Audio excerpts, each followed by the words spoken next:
Hi, I'm Dave Cawley, host of the podcast series Cold. Cold Season 1 focuses on the unsolved disappearance of Susan Cox Powell in 2009. You're about to watch raw video I collected while investigating the Powell case. This video comes from July 7, 2010, when U.S. Marshals conducted a hidden camera interview with Susan's father-in-law, Steve Powell, in South Hill, Washington. Cold is the most accurate, comprehensive retelling of the Susan Powell case. You can find it at thecoldpodcast.com or anywhere you like to listen. Mark? Yeah. Okay. All right. Door shut? Yeah, shuts. Yeah, just locks. So don't go out and shut it. Let's put this down here. See that we put down.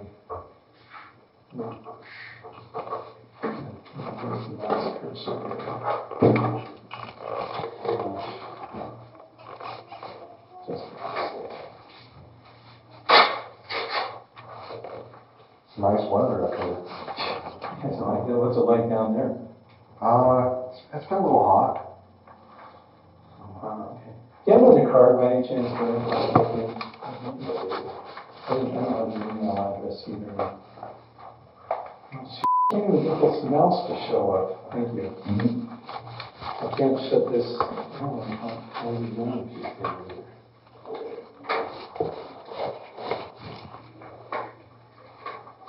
going to put my personal email on here too, because a lot of times when I'm out of town doing whatever, it's kind of hard to get a hold of me. So.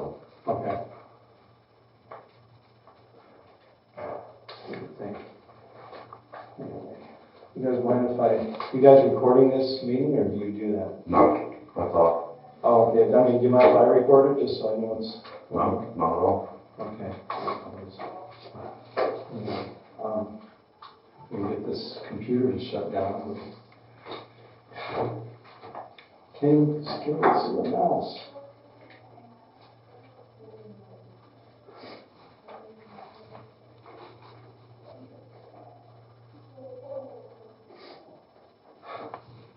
How's time going?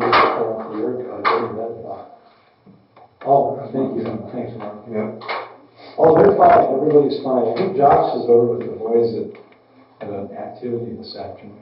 Oh, that's good. How are the boys doing for you then? Oh, very well. Yeah, they're doing famously. They don't, I mean, they miss their mom occasionally, and I think that's an unfortunate thing. But they're pretty happy about things, I mean, Braden's particularly Charlie talks about her a lot. He'll say, well, Mommy did this way, or Mommy cooked the meal that way, or Mommy did this, that kind of thing. Mm-hmm.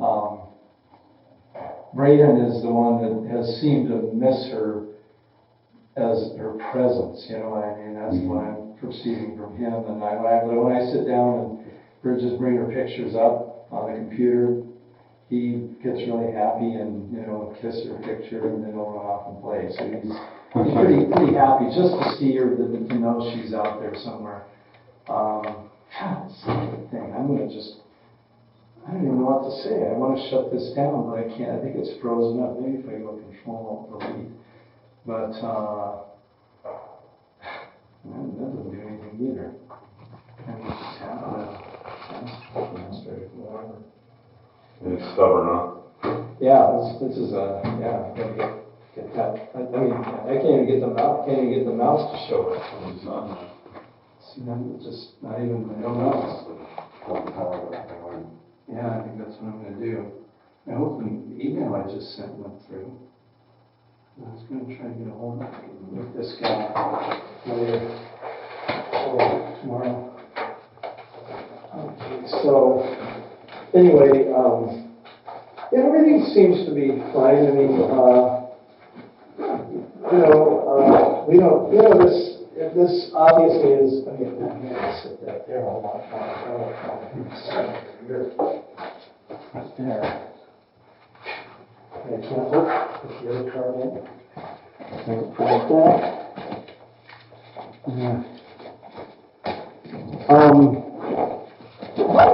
Yeah, I mean, believe it or not, things are done. I mean, this has affected I don't think it's affected him that much, you know, I mean, Josh probably took care of a lot of things before he left Utah. I mean, I'm sure the first couple of weeks were probably pretty horrendous. I know they were for him. I mean, he went through a lot there and just trying to figure, I mean, he lost his job, Right. he lost Susan's job, you know, lost Susan, I guess you could say. Mm-hmm. You know, pretty much worried about losing his house. I mean, this whole thing has been just a nightmare for him, you know, so. Has the media backed off though? Yeah, they don't come to our house anymore. They haven't come to our house for probably, I'm gonna say, trying to think what the last one, there was something the Coxes were doing. Every time they do something strange, somebody comes to our house, knocks on the door with a cameraman and a reporter, and they'll be standing out, I mean, they kind of ambush you, you know, they're out there on the porch with a camera when you walk up, and they open the door. So they're not really doing that much anymore. It's been, like I say, it's been a couple of months, and I think it might have been when Cox's had their little desert search and Right. whatever it was. Yeah. No, it was after that, probably the next search when they did, I think they did another search, I don't know, we can't keep There was track. one about 6 weeks ago. Yeah, that was probably the last time we heard from the media. Okay. Yeah. But, yeah, we don't, I mean, obviously, those people, I mean, we wouldn't even come near those people. I mean, they're hateful, they would like to lynch me and Josh both, you know, so it's not like, you know, then they ask rhetorical questions like, why aren't they helping in the search, and why aren't they doing anything to find Susan? You know, I'm saying, it's like, yeah, we're going to work with you to find Susan when you're not even doing anything to find Susan. Yeah, right. Yeah, so that's it.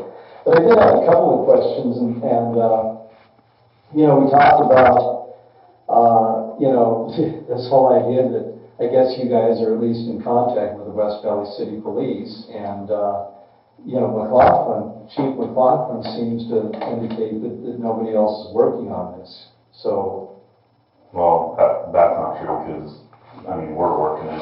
Yeah. And that's kind of what I wanted to focus on today. I wanted to get your thoughts, ideas, and opinions. I know Josh's attorney told him not to speculate, and I can understand and respect that. But I kind of want to hear it from you guys as to where we need to go looking. If we're going to be making out-of-country trips and everything, I need to get as much information as possible, because we can't just show up somewhere and, you know, just walk around with a photo and hope that we run into her. Yeah. So I need to collect as much information as you so that we can go forward. But you guys are definitely working as marshals. You're not working as private investigators on your spare time or in church or anything. Okay. We're definitely not working with Mormon church. Okay. Okay. Just wanted to find out, because to me that was something that came up. You know, I've discussed it with family, and you know, everybody's pretty suspicious of the Mormon church's involvement in this, and because. I mean, frankly, they were very involved in my divorce, and they were most of the people that have been on the attack are Mormons here in this case too. So it's really they're kind of a vicious attack group is what they are, and you know, that's why even the bishop, you know, my ex-wife, my bishop too, you know, attacked me during my divorce and wrote things for the court and those kind of things. So I'm really suspicious, but I'll take your word for it. I didn't really suspect it too very much, but you never know, because they do hire current FBI and other types of agents to do their bidding, you know, to run their security. Well, like I told you guys before, West Valley Police Department has been under a lot of scrutiny based on how they conducted themselves in totality. Yeah. So shortly before we came up and met with you last time, we were approached by the U.S. Attorney. And we were asked to basically take a look at everything and report back to the U.S. Attorney's Office what we thought. Okay. So with that being said, we were blind back then coming in, and that's when we kind of started taking a look at things. And Mark's had several other things going on, so it's mostly just been me. All right. Okay. That's kind of been working it. I've been in communication with the U.S. Attorney's Office. Luckily, you guys were 100% cooperative last time we were up here. They know that I'm up here now.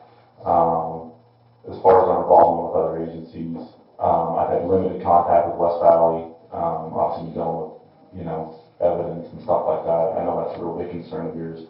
And then I've got the disc here, the family photos, like I told you I guys. hope this is recording, I'm sorry, yeah. Sorry, I'm playing around with this, but I am listening to you, I'm just trying to figure out. I thought I had it recording and it didn't seem to be functioning, so that's fine, but, No, Did we go, do you want to start it over? Or? No, that's okay. I just wanted to record the generalities so I'd have a general idea of what we talked about. It doesn't matter, any specifics don't matter. But anyway, so the U.S. Attorney's Office basically has felt like that. I mean, you said they examined the evidence of West Valley City Mass? Well, the evidence is a sticky issue because West Valley's been extremely secretive with it, and they kept it in their clutches. Right. So for me to say, yeah, myself and the U.S. Attorney's Office have looked at the evidence, that wouldn't be true. I thought that was what somebody said last time you guys were here, but maybe I misunderstood. Well, that's what we were trying to do, and it's been a struggle to get them to cooperate as far as that. Why? I mean, aren't they interested in finding Susan, or are they on this same Susan is dead kick? I mean, that's the thing that gets to me. All these people that assume she's dead or have, can't get off that. I mean, including her parents, I mean, wouldn't you want to hear an alternative viewpoint that suggests that maybe she's alive even though she's run off with some guy? I mean, maybe that bothers them because they have had problems with their daughters. I mean, definitely they have. I probably told you that their oldest daughter, Mary, was divorced at age 21. These are good Mormons. He's been in leadership positions in the church locally and so on. She divorced at 21. Their second daughter, which is in between Mary and Susan, that's Denise, had 2 children from her high school boyfriend. And then she moved in with another boyfriend and ultimately married him, had 2 children, had an affair while she was married. He divorced her. She doesn't have custody of any of those children.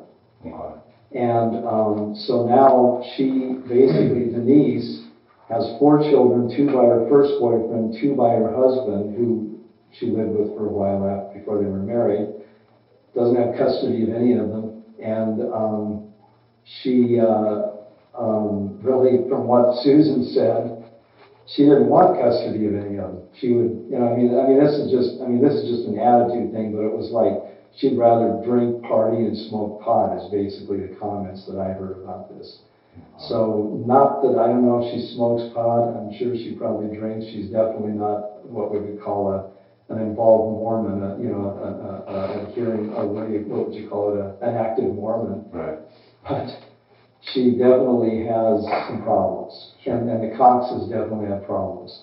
And now the third daughter, of course, is Susan. Mm-hmm. And, the Coxes have portrayed her as having this enormously secret life going on of emails behind Josh's back. Attention, if there's a Daniel Bennett in the library, would you please come to the information desk? So Susan had this secret life going on with, talking about getting a divorce, talking about this and that, according to her parents. I don't know how much of it's true. I'm not privy to any documentation of any kind. In fact, we kind of doubt that it's true. Maybe it is, maybe it isn't. Coxes say they set up a secret bank account for her so she could have money, supposedly. She didn't need any secret bank account. That's probably the main thing that makes me question what they're saying. Because if they set up a secret bank account for her, Susan didn't need any money. They were making quite a bit of money. They were doing very well financially. Mm-hmm. Josh had been in his job. He's an IT person like you. He'd been in the job for, I think, almost 2 years, same job. He worked as a temporary for about a year and a half or so, and I think he'd been a permanent employee for 6 months or a year, and he was making more than Susan, and between the two of them, they were making over $90,000 a year. So, that's not a bad income in Utah. That's a really pretty substantial income in a home like they were in, which not a huge house, not a lot of expenses. They were just doing well. Yeah. So to suggest that they were having financial problems, not true. Not true at all. Mm-hmm. But anyway. So where did you think she is?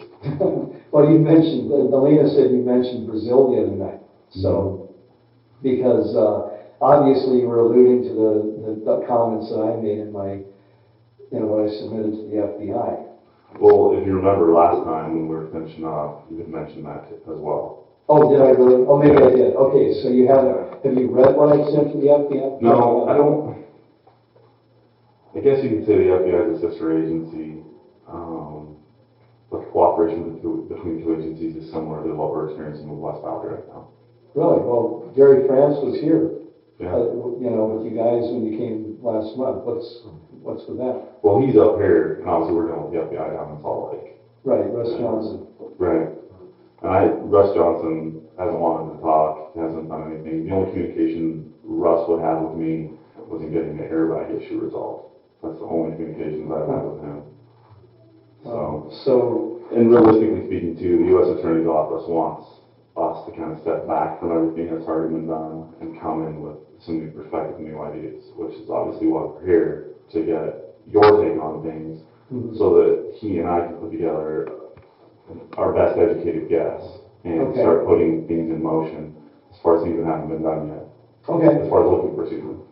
Well, I sure wish I knew what they've done. And if you don't know what they've done, it just seems like a whole waste of time and a lot of work. Well, everything will get passed to the U.S. Attorney's Office, and it's going to be cross-checked. And then once, I've got like an outline of kind of where I want to go and what I want to do with this, then we're going to start cross-checking with everybody else. And it's like, how serious did they take it? If they did look into something you brought up, did they put their best foot forward? That's what we need to determine. Yeah. You know what I mean? Well, yeah, I mean, I gave the information I sent out. I mean, it's been months ago now, and I'm just, I think if I had a private investigator on this, and obviously, if I could afford it, I probably would. Maybe do it myself. But the bottom line is, it just seems like it was almost a no-brainer. I thought they would have found her by within weeks. Not even months, just weeks of getting the information I have. Now, I guess part of my question is, what kind of resources are they putting into this? I mean, obviously it keeps bouncing. I contacted the Henderson, Nevada police. I contacted St. George. I've been in contact, not recently, but, early on I was in regular contact with West Valley City Police. And then in February, I shifted over and contacted the FBI. When I called them, they said nobody's working on the case, but we knew that wasn't true because Josh had met the agent, Russ Johnson, in January, so we knew there was an FBI involvement here. So then at the end of February, on February 24th, I met with the FBI, and I gave them, an entire rundown, timeline, everything, where I thought she was, what I thought she had done, and then so at the end of that month, probably maybe the 1st of March, I sent them pages of information following up on that, basically a written version of that. Which, so the FBI does have. Yeah. They have everything, yeah. I'm not saying they have everything because obviously, I think about this all the time. And, other things come up. I have friends that I talk to about this all the time, every week. There's some people that I just give it's like giving an automatic update. The Marshals were here Monday, the blah, blah, blah, that happened. I came up with this idea. What do you think about this? I got friends who are involved. I got relatives all over the country that are looking at this too. So, we're coming up with our own ideas and our own thoughts. And, so basically, what I think happened, and if that's what you want to hear what I actually think happened. Okay, let's start back in February of 2009. Okay, because about that time, and I can probably find an exact date for you, but it was about that time. Josh and his boys went on a camp out. It was a wintry night, and they went out. They left at 10 p.m. and they went out, and they slept in their van, which they frequently do. In fact, I don't think he even has a tent. They usually sleep in the van. And when he and Susan and the boys went on campouts, I'm pretty sure that's the way they traveled. They slept in their van. He came back and he told me about it afterwards, and he said, I will never do that again until I get, no, he didn't say it that way. He said, I plan to do this again next year, but I will have a generator and a heater when I do it next time, because we froze our off. That's the way he put it. We froze our off, and that will not happen again. I will have a generator and a heater. So 2 weeks before Susan disappeared, he had a generator and a heater. So she knew he was going to go on another snow camp out. He had the equipment that he said he would have the following year to do that. But let's back up a little bit more, because in early 2009, Susan told him that she was suicidal. When Josh told me this, I told him, I don't believe it. But let's just say that when I look back on it in retrospect, now I look at it and I say, I think Susan was planning on absconding in April of 2009. That's what, or May, April or May. That's what I think the plan was, and I'll tell you why. Because the guy that I posit that she left with was Stephen Kosher, you've heard that name, Koecher, moved to West Valley and moved to St. George, Utah from Salt Lake City in April of 2009.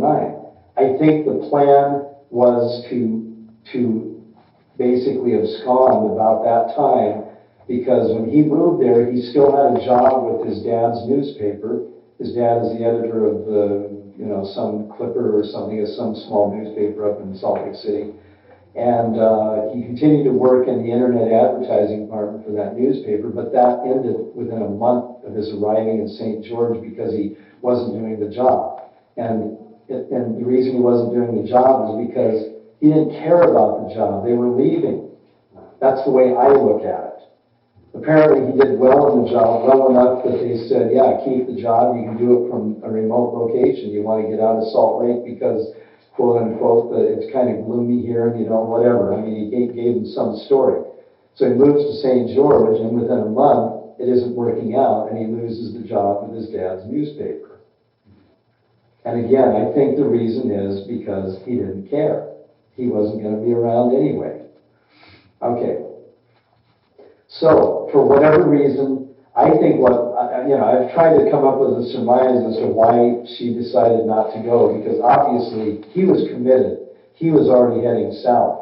He was in St. George. I think that what happened is she was planning to conceal her disappearance as a suicide, but could not, but probably realized that if she left a suicide note, that would be very incriminating if they found her, because it would show, just like in the Bonnie Sweeten case, and I didn't read that until maybe 2 weeks before you guys showed up, and that's what opened my eyes to a lot. I was pretty naive. I think I'm still pretty naive about some. I don't know how the criminal mind works, but I still feel like I'm naive. I ain't stupid, so some of this stuff's coming together. Mm-hmm. So I think that what she did, she probably looked at that and said, I can't leave a suicide note in my own writing saying I committed suicide or I'm committing suicide, because number one, they're not going to find a body. Number two, they're going to have a note, and that will be evidence that I scammed somebody, and they can bring that against me in court once they find me. So, because the reason I think she was talking about leaving. Sorry. You guys probably know more about this than I do, and I'm not going to. But since I read about the Bonnie Sweeten case, and your arrival on the scene has made me very suspicious that maybe she's done something. I know you guys probably aren't going to talk to me about your investigation, but it has made me suspicious that she's not just a missing person. Anyway, so the bottom line is, to me, that was the plan. So he languishes down in St. George for 6 months, probably coming up to West Valley City as often as possible to visit her and spend some time with her and screw her and whatever he was doing, And the fact is, he was even up there. The only one that I definitely know he was there on was he was there Thanksgiving Day, 2 weeks before she disappeared. He was in West Valley City twice. He came up from St. George. He was basically unemployed. He hadn't paid his rent for 3 months. for 4 months. So he was not paying his landlord, but he was coming up to West Valley City, visiting his parents in Bountiful, and coming up to West Valley City to visit Susan. My surmise, that's my assumption. Because he was at West Valley City in the morning of Thanksgiving Day, and he came back that evening. Now, Josh and Susan were gone from about noon till about 6 p.m. or something. I don't know if he even knows exactly when, but I do remember that he told me on Thanksgiving Day that they'd gone up to his uncle's place in Ogden for Thanksgiving. Susan wanted to go up there. Josh did not want to go to his uncle's place. This guy is not a very savory person. Jim Martin is his name. So they went up to Jim Martin's place for Thanksgiving Day. But they were gone, they were there in the evening and they were there in the morning. And so was Stephen Kosher, coincidentally. So I don't know what happened or how long he stayed there or anything, but that was 2 weeks before she disappeared. So on the night of December 6th, which is a Sunday night, Josh and the boys head out again late at night. This time it was at midnight. And this is typical of Josh. This is very typical. He leaves late. He does everything, late. I don't think he's ever been on time to anything. In fact, we had some real problems with that when he was growing up. It was always that way. He was constantly making us late. And I think what we ended up doing is we set up a really nice family activity. And when he wasn't ready to go, we left him at home. And I don't know if we broke him of the habit of doing that to us, but those are the kinds of things we had to deal with. And Susan was still dealing with that. We're still dealing with that. I mean, he's there now, and it's the same thing. He has not changed a bit. So he leaves at midnight, and he probably had planned to leave early in the afternoon, is my guess, for that camp out. But he left at midnight, and the next evening he comes back, my understanding, and the police are at his house and they're asking him, he's got a message on his phone saying, Susan has not shown up, where is she, where are you, blah, blah, blah. He was out in the desert somewhere, so he didn't have phone service, so he didn't find this out until maybe 4 in the afternoon or something. So he comes back, and of course, the next day he goes in to talk to the West Valley City Police. And they start telling him some things, telling him some lies, like, for example, Charlie says that Susan was with you on this camp out, and Josh says, he said that, huh? Yeah, right. That's what the West Valley City Police said. And the fact is, there were some other things too. And of course, that kind of an interrogation approach when you're just plain telling lies to maybe I don't know what their reasoning was. Obviously, Josh realized that they're trying to, how would you say it, frame him or something. I don't know what they're trying to do. So you just start wondering what they're up to. So then, he gave them the information they wanted. He told them exactly what happened, what he knew, where he had been, and so on. And then he promptly got himself an attorney. So anyway. So here's what I think happened. Susan left after Josh left, and I don't know if she left immediately, but she probably didn't wait too long. I'm guessing probably she waited a couple of hours to make sure Josh was long gone. And I'm assuming that she and Koecher had some kind of a mutual friend or a contact there in West Valley City. That may be where they met, or they could have met when she worked at Fidelity and he worked 3 blocks away at the governor's office as an intern. So they could have met a number of places. I mean, all along the way. We don't know. We don't even know that they knew each other. We're just assuming a lot of things. At least I am. And again, this is all stuff.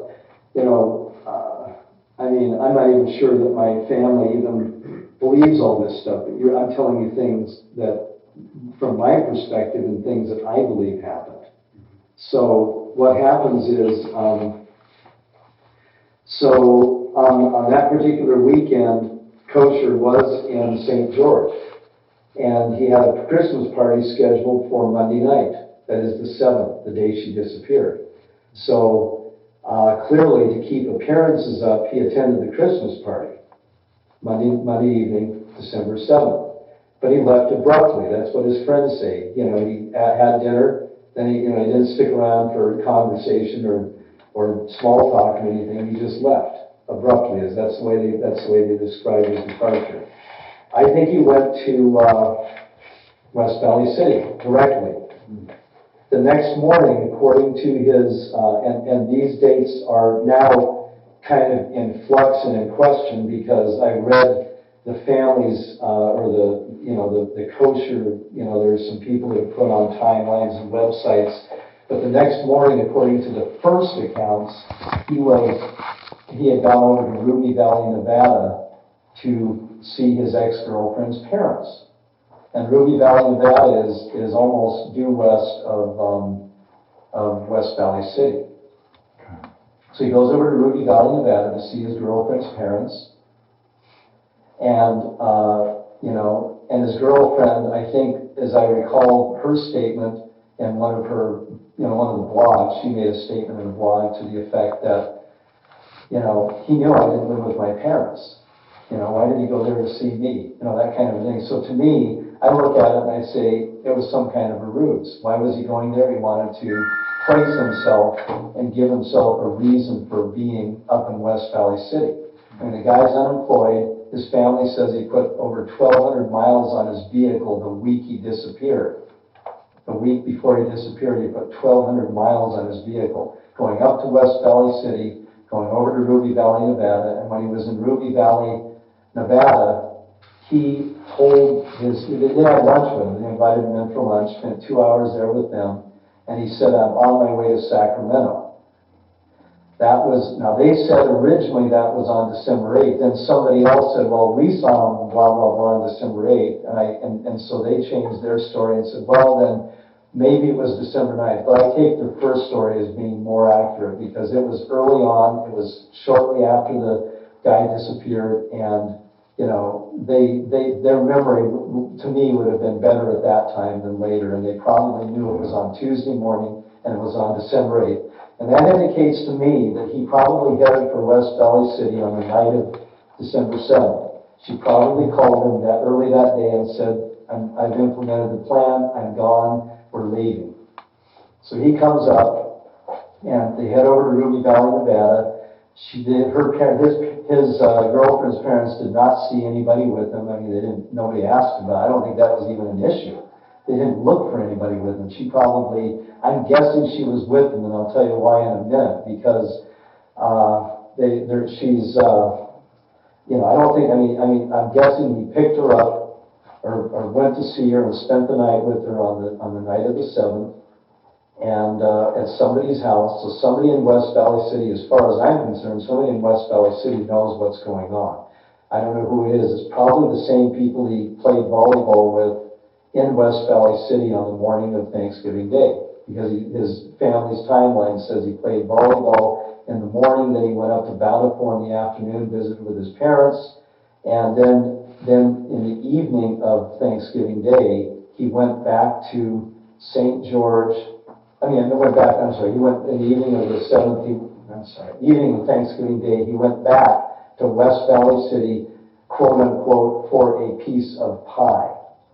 That's what he said. I'm going back to West Valley City for a piece of pie. So he goes back to West Valley City and then at some point heads back to St. George. I don't know when that was. He could have spent the whole weekend in West Valley City, and I would really love to know. Josh doesn't remember anything about Thanksgiving Day. I'd like to know if Susan took off to go to the store, in the morning, and then took off to do some other errands in the afternoon, what she did on the weekend. Susan had every Wednesday and Thursday off. And she's claimed that she was going to the temple frequently on those Wednesdays and Thursdays. And it was so important to her that occasionally, if Josh had the car at work, she actually on one occasion borrowed her babysitter's car, the daycare provider loaned her the vehicle to go to the temple. And going to the temple is not that important. I don't know if you guys, if you're Mormons or not, but the fact is, it's not that urgent that you have to borrow somebody's car to go do a session, because None of it's scheduled. You just show up, you show your temple recommend, and you go in and go through an endowment session for the dead. And anybody can do it, not just you. So for her to borrow somebody's car to do it, to me it doesn't show commitment, it shows something else is going on. Now, she also, the last couple of months before... What date did you say she wanted to do that? Did what? To the temple? Within the temple, or was that just at random? It was frequently on Thursdays. And my guess is he probably came up on Thursdays, and she may very well may have gone to the temple, but she had Wednesdays and Thursdays off, and Sundays every week. Wednesday, Thursday, and Sunday. Josh had Saturday and Sunday off. So she had Wednesdays, Thursdays, and Sundays. So if he came up on Wednesdays or Thursdays, and if, you can probably verify that from the cell phone records. I don't know if the FBI has looked into this. I mean, they probably, I gave all this information in February, and I really kind of expected that if I were them, I would have gone through his car and looked for evidence of Susan's hair or anything that would suggest her presence, her fingerprints. I don't know if you have her fingerprints or if anybody has them, but they certainly could have found them fairly easily had they handled the evidence correctly, because they'd be all over her hairbrush, everything else.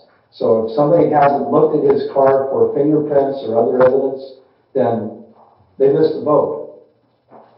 So basically, on Wednesdays and Thursdays, she's spending her time at the temple and doing other things. And she also signed a contract. Josh was not too happy about it, with a chiropractor. She had a chiropractor that she was seeing, I don't know what it was, about once a week for the last 2 months before she disappeared. And, it's only in retrospect that I don't think I've even mentioned this to Josh, but in retrospect, I look at that and I say, another opportunity to leave the kids with my daughter Jenny, who lives in West Jordan. She's my estranged daughter. And this girl really they spent no time Jenny never spent time with Josh or Susan. But that last couple of months, Susan seemed to get really close to Jenny for some reason.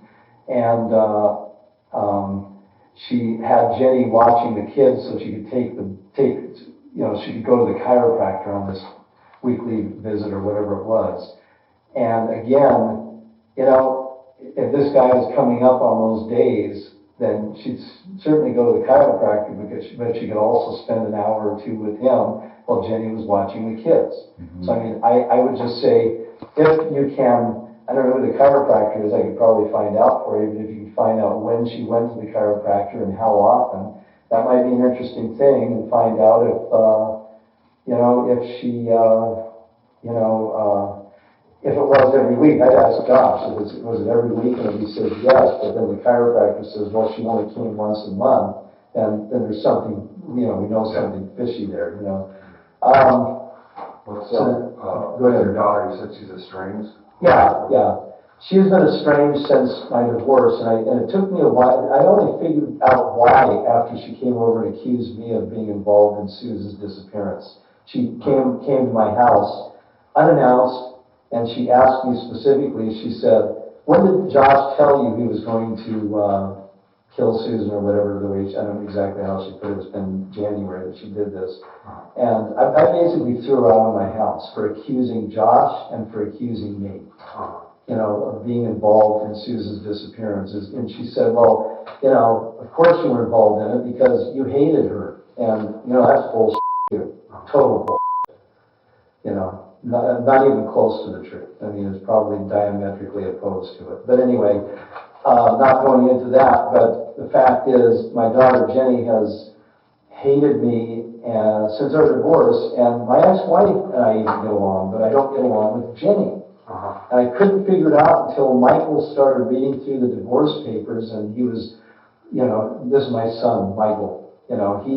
He happened to see the box of papers in my closet, and he started reading through them, and he said, he didn't even tell me he was doing this, but he comes up one day and he says, you told me this was all about religion. He said, it really was. I could see that from reading the declarations and everything else. It was all about religion. That's why she divorced you. There was no abuse. There was no, you didn't have an affair with somebody. And the fact is that later early on, she kind of, you could see it was about religion, but later into our divorce, her family started saying things about, oh, Steve is abusive and he's controlling and he's all this other stuff, But anyway, that came later. So Michael could see the pattern here. The point being that at one point, my ex-wife was trying to keep the kids away from me, and Michael and Alina wanted to be with me. She wouldn't let them even call me on the phone. And one day, Michael was at home with Jenny, and he said, I want to call my dad. I want to go over to see my dad. And Jenny got really upset with him, and she grabbed him by his ear and dragged him across the room. And he's never recovered his hearing in that ear. I mean, he's got partial hearing because of what she did. When I heard about it, I called CPS, Child Protective Services. Because and they came out and investigated. They didn't talk to me. They didn't talk to Michael. They didn't talk to Jenny. They only talked to my ex-wife, and she said, yeah, we're going through a divorce, and that's pretty standard stuff when you're going through a divorce. He's bitching and moaning about things that aren't really happening. Okay, and that's the way CPS handled it. They just gave her a letter of exoneration and said, it's just your ex-husband is complaining about things. And there were a lot of other things I put in. I think that's why Jenny has hated me ever since, because I had to call CPS on her. And I'd completely forgotten about that, totally, until Michael mentioned that a couple of months ago. So that's why she's estranged. But getting back to this story, she's spending time at Jenny's place, mainly just to have her watch the kids. Hey, I'm in the middle of an interview. Take care of it. No, I'm going to be gone for a few days. Take care of it. Bye. Okay, but anyway, so the fact is, so she's going to this chiropractor, going to the temple on her Wednesdays and Thursdays off, and that sort of a thing. And God only knows if that was her opportunity, because Josh worked Monday through Friday. So this would give her plenty of opportunity to have time on her own. And he usually, when he worked on the days he worked, if she wanted a vehicle, they had one vehicle to save money, and he'd leave it at home, and she would, drive it and go wherever she wanted. As I said, I think there was one occasion when she had to borrow the daycare lady's car to get to the temple. And again, I just find that very unusual, just to say the least, that somebody would borrow somebody's car to go to the temple. But anyway, okay, so getting back to this whole scenario of the week of December 7th. So in my scenario, he arrives there Monday night the 7th. He is with her on the 8th. He goes over to Ruby Valley, Nevada, meets with her parents. He tells them, I'm on my way to Sacramento. Okay, and I will say it's only in the last maybe week or two that I actually kind of put an idea on whether or not he went to Sacramento. And I think he actually did go to Sacramento. I think they both went to Sacramento. And I think they were there, they got there the evening or the afternoon of the 8th, and they were there on the 9th. And on the 9th of December, or on the 8th, I think they got married. So I'm saying that's my conjecture. I think they went over there for documentation, because when I first gave the information to the FBI, I just said, well, Josh said Susan didn't have a passport, but I said she did, and maybe she had her passport sent to his address, Kosher's address in St. George, and then I put in my documentation that, well, maybe she went by a name like her middle name or something, Marie Cox or Marie Powell, her maiden name is Cox. I mean, again, totally naive. I mean, when I started reading this Bonnie Sweeten case, I'm saying, this girl, Susan, she worked for Fidelity Investments, she worked for Wells Fargo Investments. This girl had access to tons of private information. I mean, that's the name of the game with these banks. That's why there's so much identity theft, because they don't take care of it. They don't, and you get somebody in there that's an insider, I mean, this is insane, but I don't know how well they vet the people that come in there. I mean, they wouldn't have any reason to not trust somebody like Susan. No reason. And somebody like that could get away with a hell of a lot. So I'm saying, at least at this point, my guess is that she probably has some identities, 2 at least, maybe more. And they needed documentation, maybe driver's licenses that didn't have Utah on them. Clearly. I mean, they're not going to have a Utah driver's license and look like they look. I'm guessing that he probably stopped shaving on December 7th, and he probably has a beard. These are guesses, obviously. I mean, they're not going to go out there without some kind of an identity change. Susan can change her appearance at will. I mean, I could show you 20 or 30 pictures of Susan, and you would not recognize that it's the same person. I mean, Susan can truthfully change up her appearance. She's a hairdresser. That's what she was trained to do before she was married, and that's what she did for a couple of years. And she still does it with her friends. So coloring her hair, changing her makeup, changing this or that. She could wear glasses. I mean, any number of things. Susan has plenty of opportunity, plenty of ways to change up her appearance. So they go over to Sacramento, maybe get some driver's licenses, maybe under maybe more than one assumed name, I don't know, but they needed some documentation. I'm assuming they must have got passports, unless they're not out of the country. I mean, I say they're in Brazil, but I mean, it's been occurring to me recently that maybe they could have just gone to Mississippi and nobody would have recognized them. I mean, nobody knows about this outside of, I even have friends that have been watching this. I had a friend the other day, it's about a week or so ago, and I sat down and not the last time, a couple of times I saw her, I didn't even bring this up. She didn't bring it up. The last time I did, and she said, I didn't even make a connection between you and that particular, you didn't even make a connection. The fact is, she was pretty surprised, but the point is, if Susan and Kosher went to, Alabama or something, they could get away with anything. They, just start a new life. Who knows?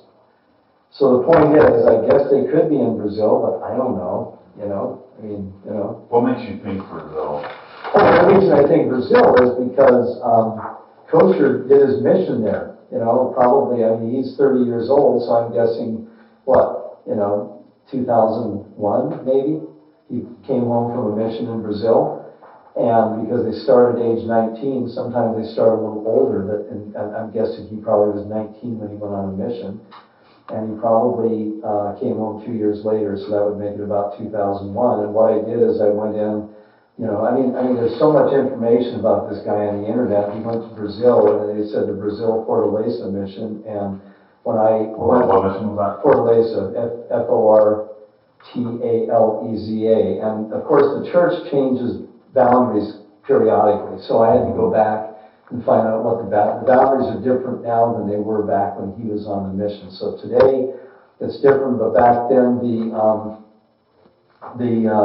boundaries of the 2 principal metropolitan areas in the Brazil Fortaleza mission were Fortaleza, or Fortaleza, whatever you want to call it, Fortaleza, and the other one would be Teresina, Terrasina. So Teresina and Fortaleza would be the places that he would be most familiar with. And I suggested, again, naive, he probably went there, but he could have friends, just like in St. George, I think he's got a friend who knows where he is. I think he's got a friend in West Valley City who knows where he is. The fact is, there could be somebody in Fortaleza or Teresina who knows where he is, or that he stayed with, or whatever, because 9 years ago, if he wears a beard, they're not going to recognize him, unless it's actually people in the church.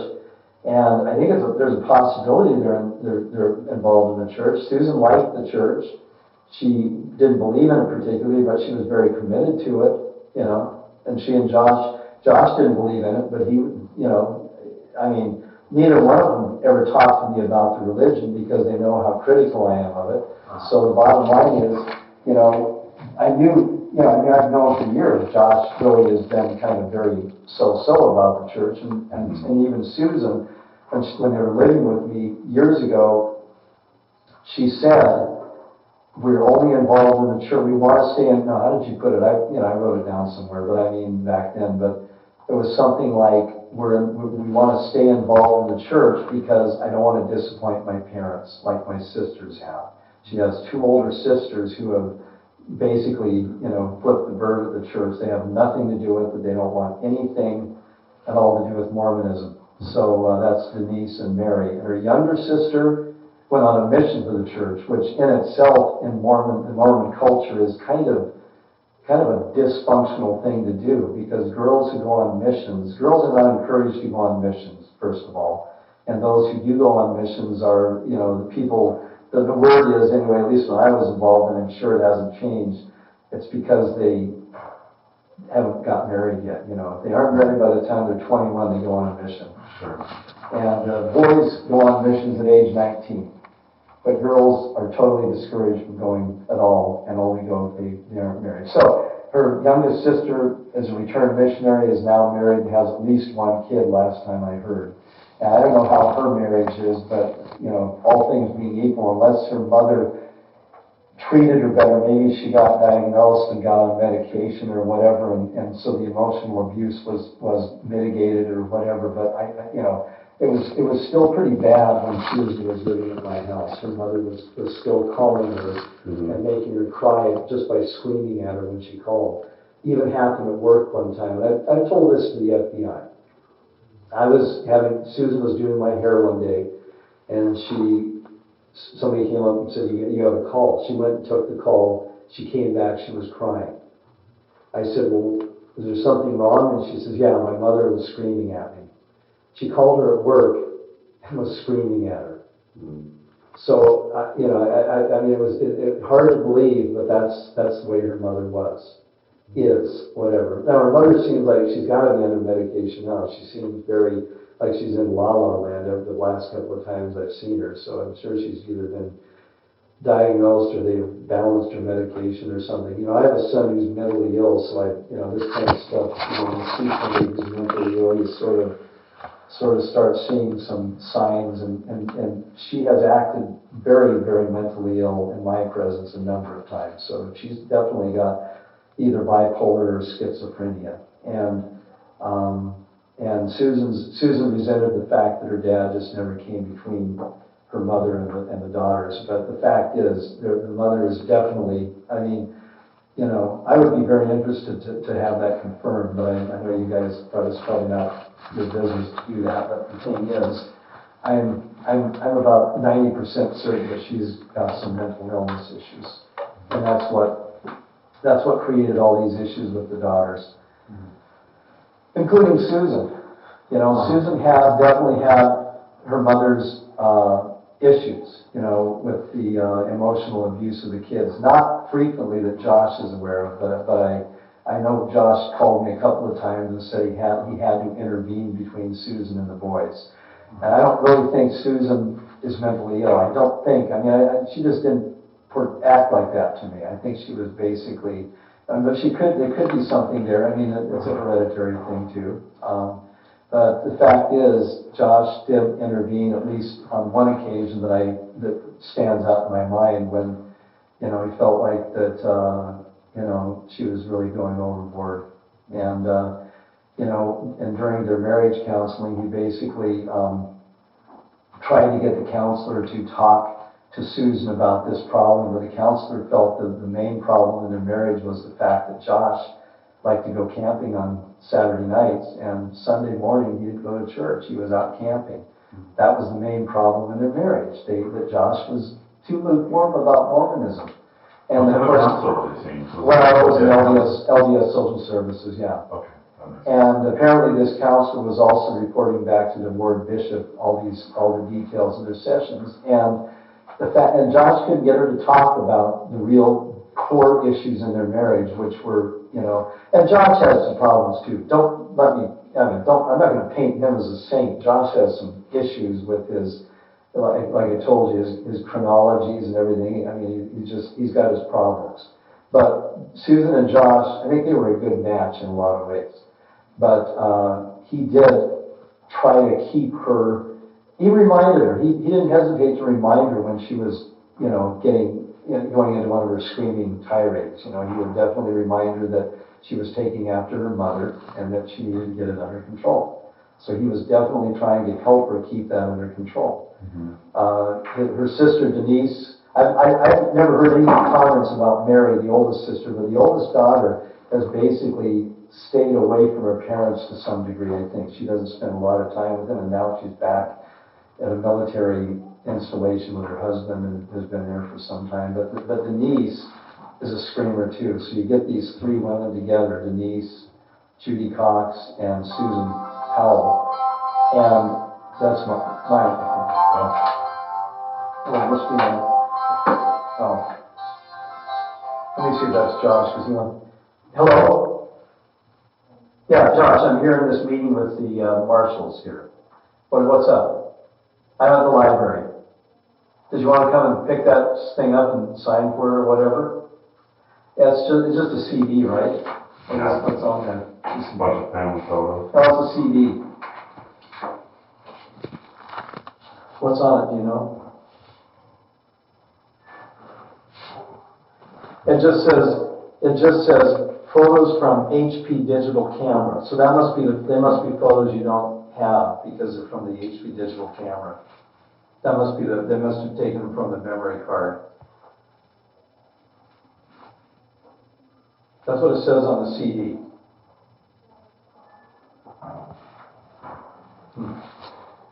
Well,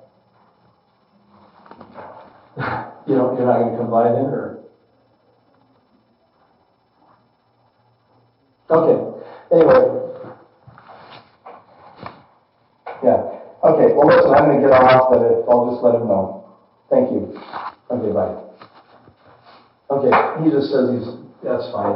He'll just get it when they turn over all of his belongings. One of the comments he's made is, this is like, maybe let's say the maximum this is going to be is 700 megabytes, and he says they picked up something like, I don't know, 5 or 10 terabytes of information from him. So he's not really too happy that they're sending this back. They're not really giving him this data. Well, this is the start, so I definitely needed to sign for it along here. I'm afraid I'm going to lose all the momentum I've got. Well, when we're done, I'll give him a call again, and I'll see if I can get him to... And even if I follow you over to the house, I just let's see what it says here. that's from me getting it from them, and then I'll just forward that real quick and just have him sign for it that he took custody of it.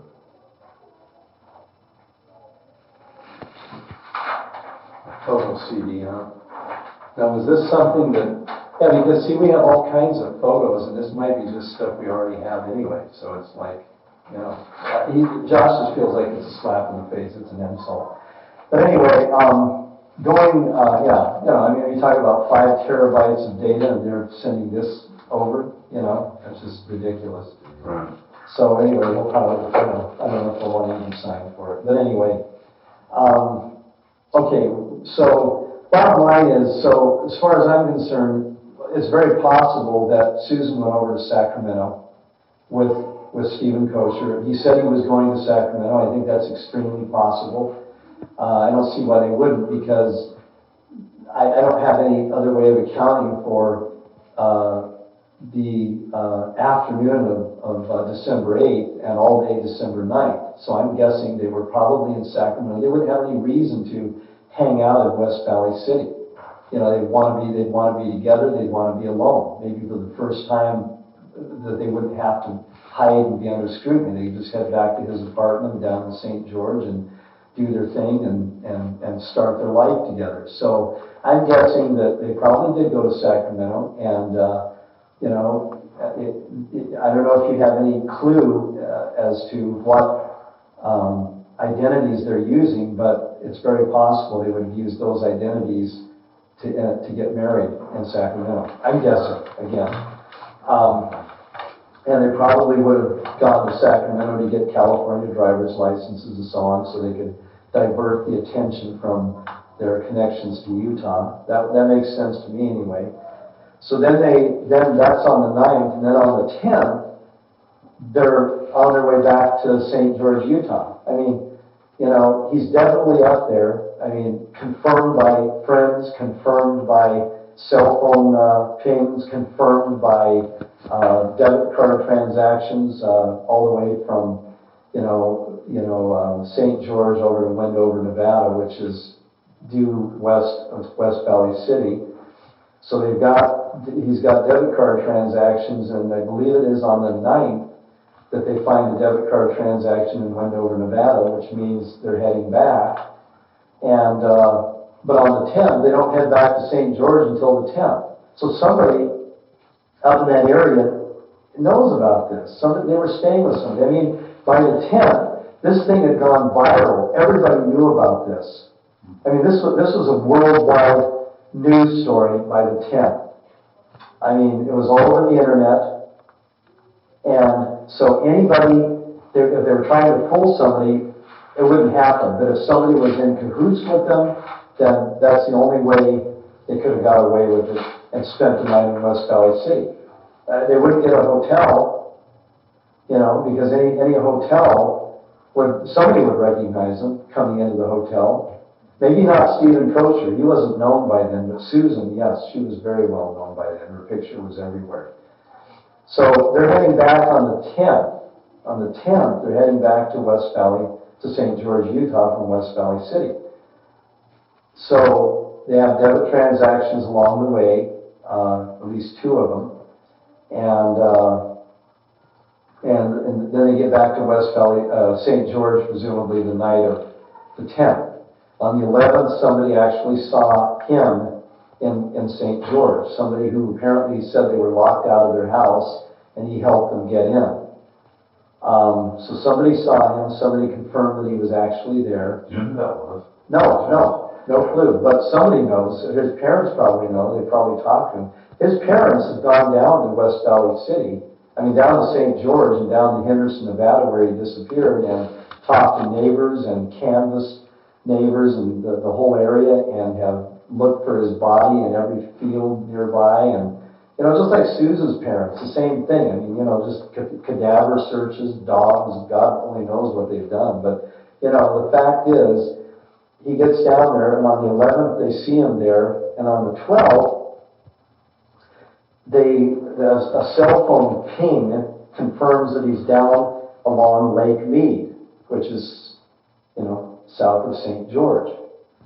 And toward, and he's on the Nevada side of Lake Mead, somewhere between Henderson, Nevada, where he disappeared the following day, and probably north of, as I recall, it's north of Boulder City. So he's down along Lake Mead, north of Boulder City, and east of Henderson, Nevada, which is only about 20 or 30 minutes away at the most. So we're talking about 20 minutes away. He's down there on the 12th. And the evening of the 12th, there's a debit card transaction in Mesquite, Nevada, which is on the way back to St. George. So he's down there in north of Boulder City at the very least on the 12th.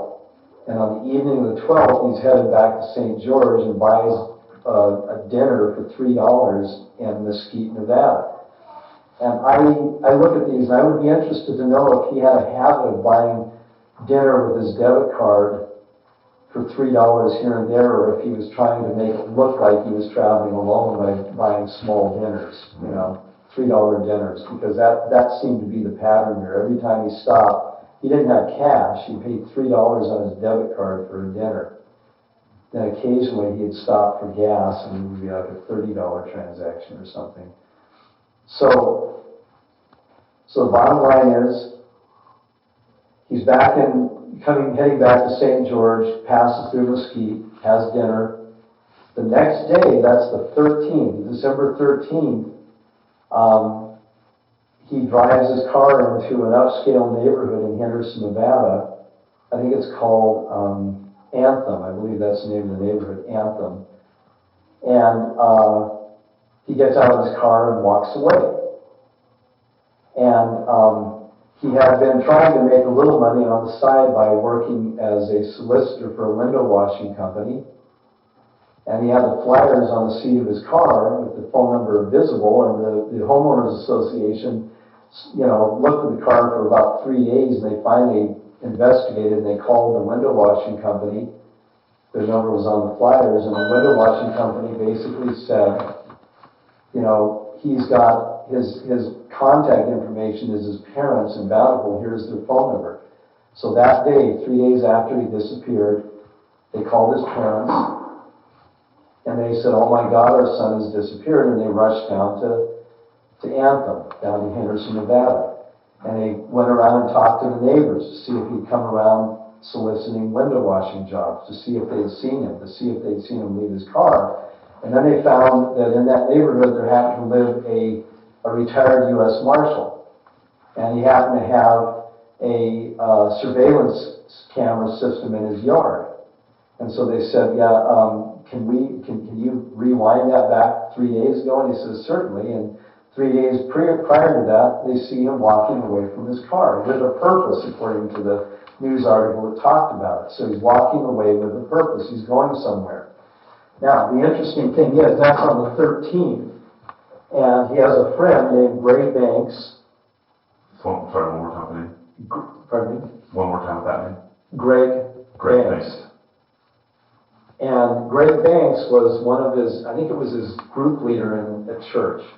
This guy was a leader in some word quorum or something, and Greg Banks was Stephen Kosher was a counselor or something to Greg Banks. So, as it turns out, Greg Banks, had a cell phone call, and his cell phone, he called Stephen Kosher from Las Vegas the morning Stephen Kosher disappeared.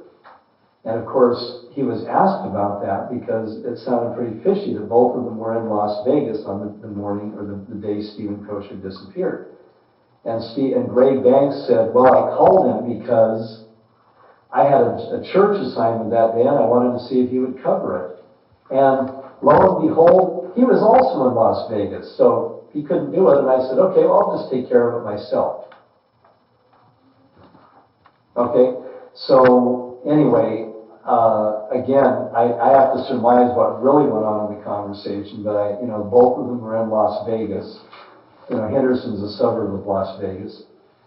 So they're both in Las Vegas, and Banks calls Koecher to find out if he'll cover for his church assignment, and Kosher apparently had some kind of an assignment he was supposed to do that day, but he was also in Las Vegas for some reason. Wow. So they're both in Las Vegas, and they're both supposed to be at church that Sunday in St. George to cover some kind of an assignment. So basically, the way I look at it, and again, I have to surmise a lot of things, but when Stephen Kosher walked away from his car, I think probably the most likely person that was there waiting for him was Greg Banks.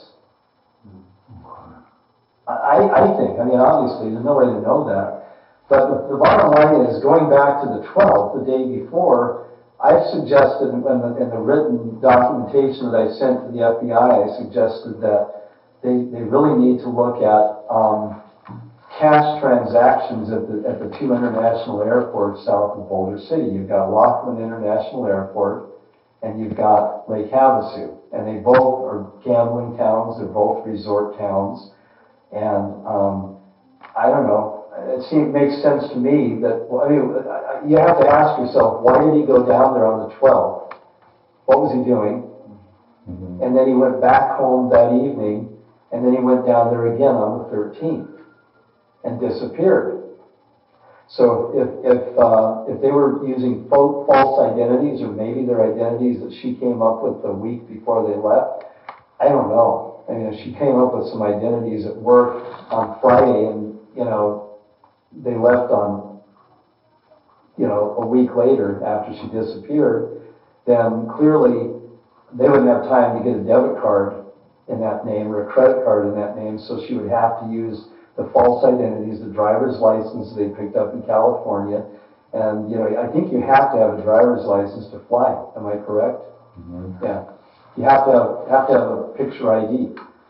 So my guess is they probably got their IDs in Sacramento. They probably went down along, that's why the cell phone ping on the 12th along Lake Mead. They were down there somewhere, either Boulder City or Laughlin or Lake Havasu, to pick up their plane tickets by paying cash, showing their IDs, and then the next day they fly out of there. I'm just guessing, Again, who knows?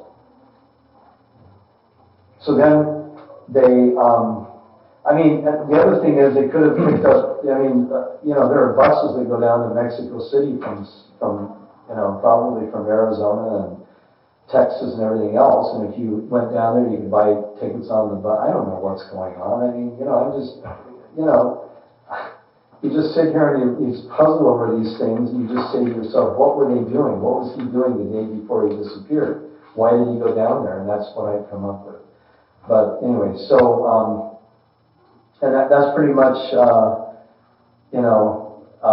beyond that, the 13th he disappears, and nobody's heard or seen of him since, heard of him or seen him since, and, of course, Susan's gone too, and back then people looked at that and said, "Oh, there's no connection. They didn't disappear at the same time." Yeah, you know what I'm saying? They didn't disappear at the same time, so how could there be a connection? Well, when you look back on it 7 months later, they disappeared at the same time. Nothing even close to what happened to those two has happened since then in Utah that I know of. I think I would have heard about it. Maybe there have been some murders and.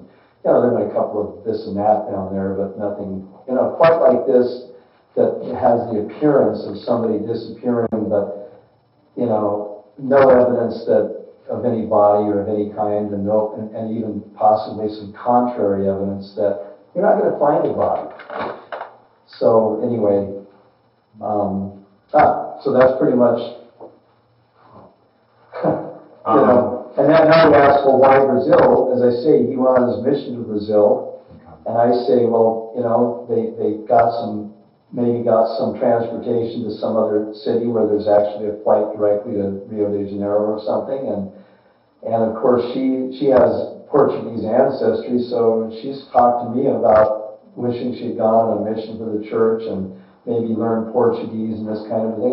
She's interested in this stuff, that's that Portuguese lore. And for all I know, they could have gone to Portugal. The languages probably are interchangeable. It's kind of like going from here to Britain. Maybe you'd have some accent issues, but you'd be able to pick it up. If you knew Portuguese fluently, you could certainly pick up what you needed to know in Portugal fairly easily. And in fact, they could have even gone to Mexico for all I know. And, Spanish is, once you know Portuguese, you probably can pick up Spanish, especially if you took it in high school, Did Susan speak any other languages? No. She didn't speak. Well, ASL. They have very sign language. Yeah, okay.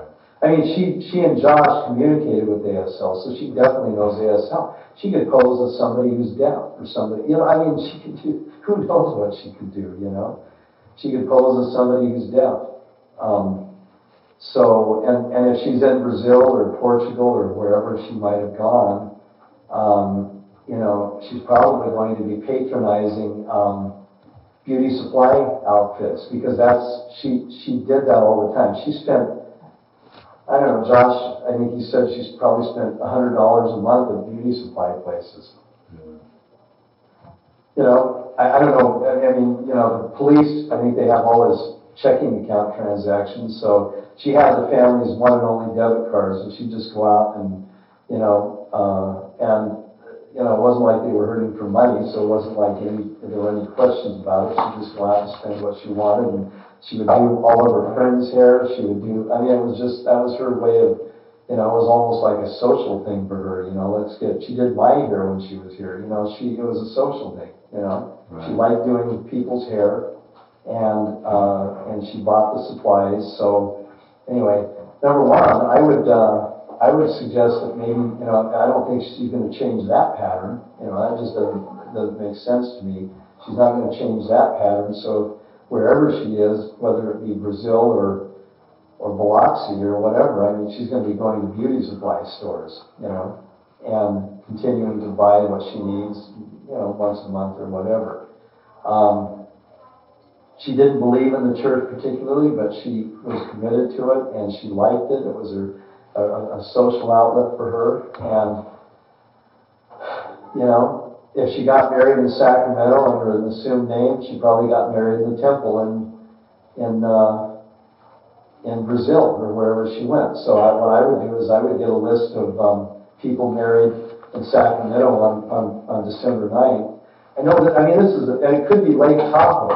They could have gone to Lake Tahoe for all I know, because I've heard that that's a place where a lot of people go to get, married and, get away with things like that. So, somewhere around there, maybe in one of those counties in California, again, long shot, whatever, but, maybe I don't know, and the church is probably not going to be cooperative at all. Obviously, they're not going to say, oh yeah, we'll look at all of our temple records and see if that name comes up, or we'll look at all these names that you've given us on this list of marriages in Sacramento or whatever. Yeah, they're not going to do that. But if I had the time and the wherewithal, I would probably have already gone down to Brazil and just canvassed all the Mormon wards down there. I'm sure there are hundreds of them. I probably would have gone and talk to the, whoever I could, just to find out if they were there. Because, somebody is going to recognize them, somebody will have seen them. And if they went to Brazil, they probably would have posed as non-Mormons. Or of course, if she knew that the peoples whose identities she was using were actually LDS, then she could have gone and said, yeah, now we're ready to get sealed in the temple. We're married, here's our marriage certificate. We'd like to get sealed in the temple. We'd like to get baptized or whatever. So however she would do it, I would, these chairs are pretty uncomfortable, aren't they? So. And to the best of your ability, neither yourself or Josh know that Susan had a passport prior to going missing? Neither one of us know. Josh never knew for her to apply one or get denied? Never. No, she wouldn't get denied. If she applied for a passport under her name, she hasn't done anything. She's never, that I know of, but I don't think so. I think that we probably, I suppose she could have committed a felony at some point. I don't know, but I don't think so. Susan was, regardless of her, risk-taking behavior and all these other things that, that kind of characterize her, I just don't think she had any criminal history of any kind. Is it true that Susan was in love with you? Yeah. Yeah. That's true? That's true. Okay. Can you tell me just a little bit about that? Well, it's just, you have to look at it this way. Girls fall in love with their high school teachers. They fall in love with their, it's like an infatuation and that kind of a thing. So that's the truth. She was. And it didn't really change. It was obvious up to the last time I saw her, but who knows? And the last time I saw her, she was probably at least by that time involved with Steve Kosher. But Susan was able to, have feelings about more than one person. She loved Josh too. It's not like being in love with somebody else made her not in love with Josh or not committed to their marriage or anything like that. She just had room in her mind for other people. She at least that's the impression I got. Right. Did she ever come on to you? Oh yeah. How would she do that? What would she say, or what would she do? Well, the way what she started out with is she would come into, when she was living with me, is when that kind of stuff started. She would just come into my office after she took a shower and waxed her legs and just said, here, feel how smooth my legs are, and obviously that was, so that's kind of what, it started out from there. But yeah, she was definitely a different kind of a person in that respect. She was pretty open about things like that. Anyway, so there's no question in my mind. The West Valley City Police asked me if I thought she would run off with somebody else, and frankly, I didn't think she would. It was probably, it took me 2 months to really warm up to the idea that she would leave her kids and actually run off with somebody, and now I'm pretty certain that certainty was only after I started reading about this Stephen Kosher disappearance and realizing that he spent time in West Valley City right after she disappeared, and his whole time in West Valley City, to me, is very, compelling, not evidence, but a compelling indication that he may have had some involvement with her that we don't know about. Jenny, your estranged daughter, does she have any, you mentioned you have a son that's schizophrenic or... Oh, he did. Does Jenny, your estranged daughter, does she have any type of mental illnesses? The reason why I'm asking, because you kind of mentioned to me that she thought, or she said that you hated Susan or whatever. To me, it seems like you guys got along fine. We did. We got along very fine, very well. And Susan's parents, Susan actually told people, including her parents and probably including Jenny, that we had, we were like that. It was not true. We were more like that. It was really not true at all. But Susan actually, got into a conversation with her parents one time when Josh was there and told them that I was coming on to her. Not true. Not at all. It was the other way around. It started out with Susan. Our relationship started with Susan, not with me at all. I had no interest in her at all.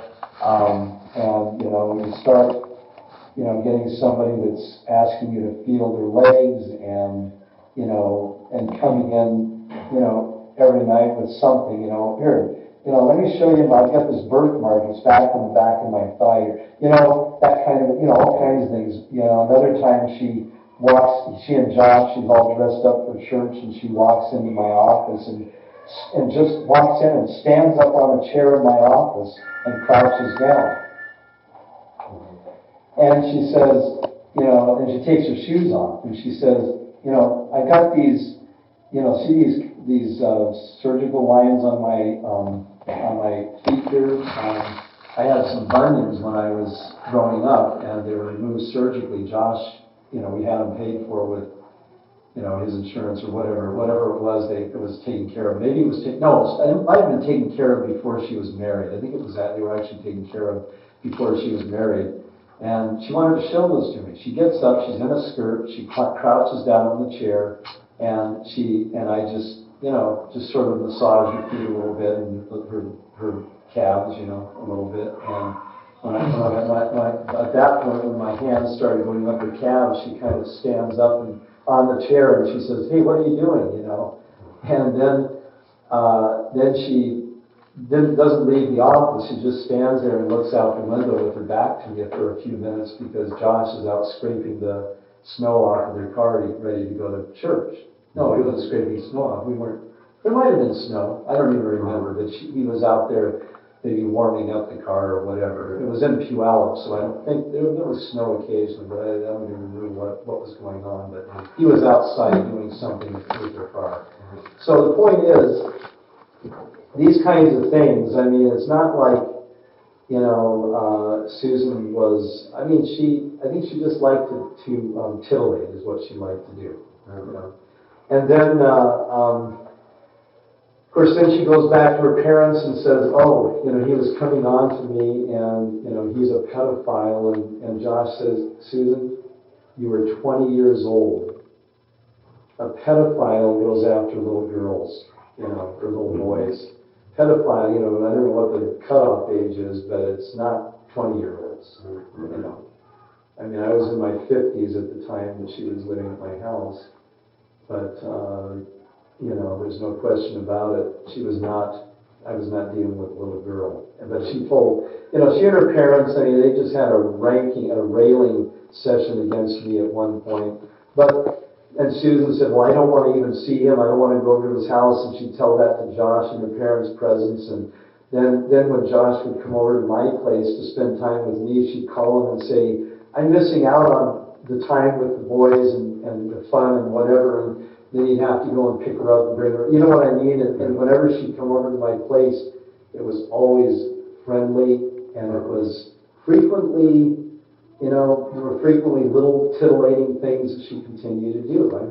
Even after, what happened is, after we got into it, pretty heavily in some ways, I told her that I was in love with her. And that's when it all ended, because she basically said, I'm your son's wife. Basically, you can't be, and that's what, doing things, and I mean, there was some kind of a disconnect in Susan between some of the things that she liked to do and actually acknowledging the things that she liked to do. There was really a big disconnect there, and that's why after that, there was a period of time when she wouldn't even talk to me, and then after that she was telling her parents, probably hoping, probably fearing that I might say something about what really went on, to try to maybe preempt what I might have to say. She basically would tell her parents, he was coming on to me, and so on. But I mean, right up to the very end. I mean, we spent, in the summer of 2008, we spent probably 3 hours in my bedroom alone together. In February of 2009, we spent at least 3 hours in my bedroom together, and then one of those times we spent more time because part of that time I was recording her singing voice. So I did it and had her stand in my bedroom closet, and we'd record some things, and I mean, we spent a lot of time together. And she wasn't uncomfortable being around me, and she wasn't afraid I was going to come on to her, and she wasn't afraid of anything. We spent about 3 hours recording music, and on both of those dates when she was here with Josh. And on one of them, I don't remember which one, but I also spent, I'm going to say, at least 2 or 3 hours in my bedroom recording her reading some stories for her children. Mm-hmm. So that if anything should happen to her or Josh, I recorded Josh too.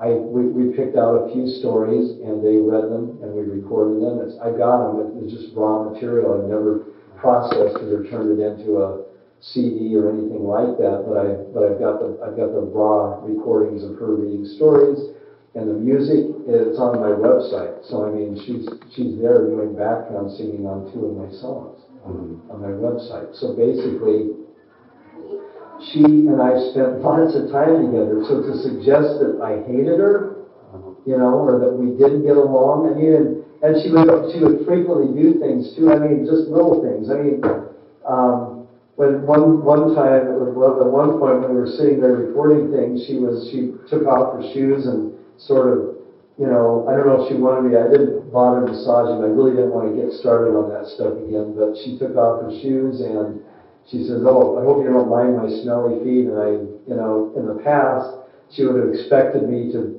probably get down there and kiss her feet or something. You know what I mean? That kind of a thing. I didn't, so we just did our thing. But on another occasion, and just a couple of other things, I was the one. She didn't, when she had a problem and needed help with the kids, and we were on an outing or something, she'd hand them off to me, not to Josh. I mean, she felt like I was, I'm a very nurturing parent. That's why my kids all came to live with me and not with their mother.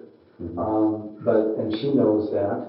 She'd hand the kids off to me. Her parents are saying things like, "Oh, the boys aren't safe at Steve's house." I don't know what they're trying to imply, but it's, pretty pernicious as far as I'm concerned to even imply something like that.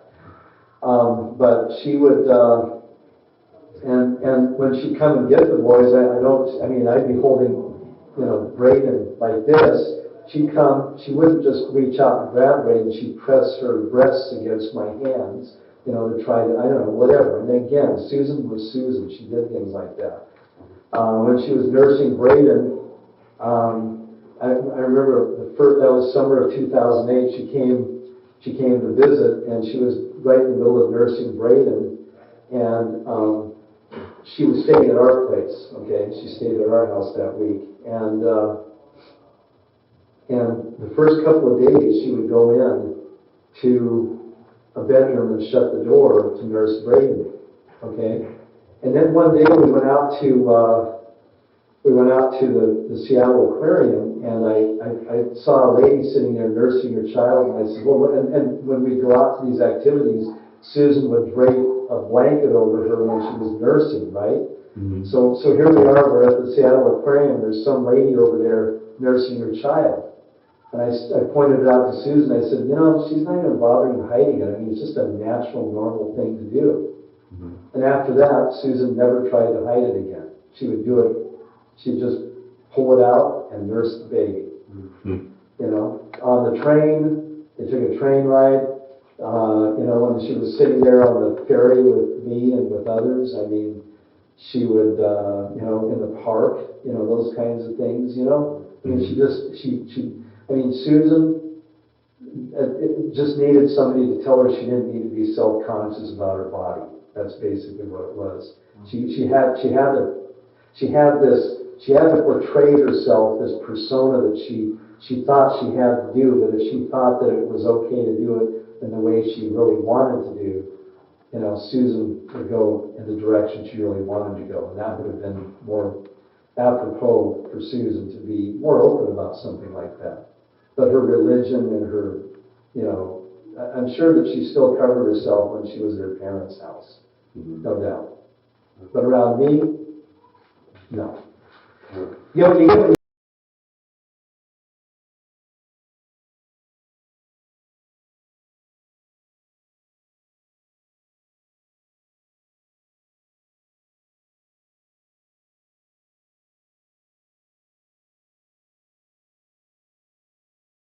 Leaving could have been motivated by you rejecting her? I never rejected her. Never. But Am I rejecting her? rejecting her is not, I guess, reciprocating her coming on to you at the level she was coming on to. No, that wouldn't have anything to do with it. I don't think so. But then you're asking a question that I mean, I never even thought of that. That I would have? No, I don't. Maybe if I think about it for a couple of weeks, I'd maybe start thinking, well, this and this and this little clue and whatever. I mean, it could be. I mean, it's a possibility because, frankly, Daryl, I thought of myself many times. I said to myself, I am her relief valve, because Josh is really hard to get along with sometimes. I really felt of myself as a relief valve, but that never changed. I mean, I still felt like I was that, whether we were doing things together or not. I really still felt like she could see me as a relief valve. Even before they were married, she would invite me along on their outings together. I mean, I've been going on their outings with them since before they were married, and it was constant. I mean, anytime they were near or wanted to go somewhere to the fair or to the park, she wanted me to come along with her. And that was, we went on outings while they were visiting in 2008 and early 2009. I was there. Her parents never went on outings with them, with the boys and Susan and Josh. I don't know why. They go to church activities and things with them, or whatever, but they didn't go out on the fun outings that the boys liked. I mean, every time they came here, we'd at least go on the ferry on one occasion. The ferry is always a fun thing. It's cheap entertainment. You get on the ferry and you just go across the sound, and it's basically it's a flat fee coming from Bremerton to Seattle. You pay by the person going from Seattle to Bremerton. So we drive around the peninsula up to Bremerton, drive the car onto the ferry, go across to Seattle, stop at Pier 51 and have dinner, and then head south to home or whatever to go do some activities there in Seattle. The only time that she ever got really upset at me, that was she really came unglued and got out of control, the kind that Josh described to me, but I never saw. I only saw it on one occasion.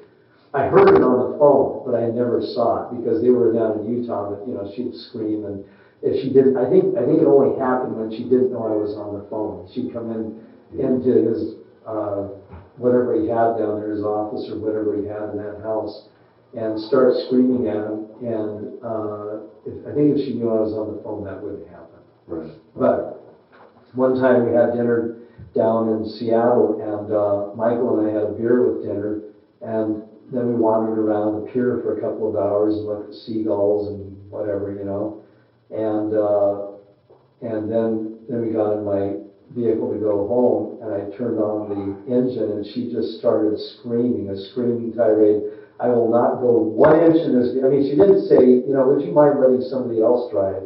She said, I will not go 1 inch in this vehicle with somebody driving who's been drinking. And, I had one beer 2 hours before that. I don't know if you guys have beers. I know you can find beer. No, actually, I've had beers in Utah. So. I know. But anyway, so the thing is, that's the only time she ever really came unglued at me. And I mean, there was one other occasion that she kind of got upset at me, and she sniffed at me, and then she seemed to feel very regretful that she'd even sniffed at me. And after that, we just spent probably 2 hours together. We drove off somewhere and went to the pet store and did all kinds of things together. And it was like, just a wonderful time with Susan together, And she showed me the kinds of birds she liked and that kind of a thing. You know what I mean? So that was the only other time, but that was back probably in 2002 or something, 2003. But this was, after they moved to Utah, this whole thing about the beer, I mean, it was really out of control as far as I was concerned. Josh was very upset at her for, not just asking me. I mean, I just said, Susan, you can drive. I don't have to drive. It doesn't matter to me. I wasn't really worried about it. But that's the only time she ever really came unglued. Other than that, as I say, I always felt like Susan was happy, and I don't know how she was when she wasn't around me, but she was always extremely happy around me, always. I mean, the pictures I've taken of her when she was around me, some of the last ones I took, I think we were on the ferry in February, and she was kind of doing ring around the pole. There's some poles in this one room on the ferry, and she just seems beautiful and happy. I mean, and I was the one taking the pictures, and Josh was more concerned about getting pictures of the boys, and I like to get pictures of the boys, but I also like to get Susan in the picture. Mm-hmm. And I can understand Josh. I mean, after a while, you're more interested in your little guys than you are in your wife. But I know she knew I appreciated that she was, a beautiful woman, and that she, and as I say, we just got along. I don't think there's anything to suggest otherwise, at least in my recollection. Was Josh ever bothered, or was he aware? Yeah, he was. It bothered him. It only bothered, and he knew it, because sometimes we'd be doing things when he was in the room. Seriously, you know what I mean? It's really weird. It was bizarre, but he would sort of try to ignore it. I mean, you could tell that he knew something was going on, but he would be ignoring it. And the reality is that, after I told her that I was in love with her, she told him, and that's when he really, all of a sudden it was like, all this stuff that we've been doing together now is it's out in the open now, okay? Mm-hmm. Not really, not yes and no, because, then he just comes, and he